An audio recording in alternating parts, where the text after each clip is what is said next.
ఓవైపు జోరు వాన. ఇంతలో వంతెనపై నుంచి ఒక వ్యక్తి హలో హలో జర పక్క నుండి వెళ్ళండి. నేను చెప్పేది జర వినండి సారు. నేనేమి ట్రాఫిక్ పోలీసును కాదు. నేను పడినట్లుగా మీరు ఈ గుంతలో పడకండి సారు అంటూ ట్రాఫిక్ పోలీస్ మాదిరిగా వాహనదారులకు సూచనలు చేస్తున్నాడు. రామవరం గోధుమ వాగుపై వాహనదారులను హెచ్చరిస్తూ వాహనదారులు ప్రమాదాలకు గురి కాకుండా ఇలా నీటిలో నిండిన గుంటల నుంచి తప్పిస్తూ పక్క నుండి పంపిస్తూ గుంతలు ఏర్పడిన నీళ్లు నిలిచిన చోట పిచ్చి మొక్కలను పెడుతున్నాడు. ఇది చూసి పలువురు వాహనదారులు షబాస్ అంటూ ఆ వ్యక్తి చేసిన పనిని అభినందించకుండా ఉండలేకపోయారు.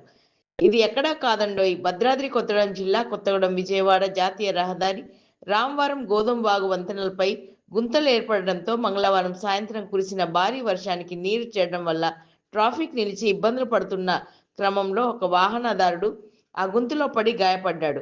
వేరే ఎవరు ఈ గుంతలో పడకుండా ఇలా ఇక్కడే ఉండి ట్రాఫిక్ ని మళ్లించాడు. పేరు మారయ్య, శీలం మారయ్య. ఓకే. మారయ్య అయితే ఎవరికైనా సరే ఇబ్బంది జరగకుండా ఇట్లా కొంచెం బాగా ఇది అవుతున్నది. ఓకే. నా బైక్ కూడా మొత్తం కూడా తగిలి నేను కింద పడ్డా. ఓకే. ఇట్లా పడ్డా.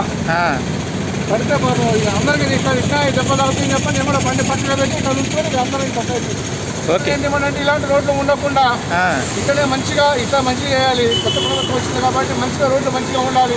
ఎటువంటి అనేది కూడా మనుషులకి ఇలాంటివి జరగకుండా అందరికీ కష్టం లేకుండా మంచిగా ప్రయాణికులకి మంచిగా క్షేమంగా పోవాలని చెప్పి కోరుకుంటున్నాను.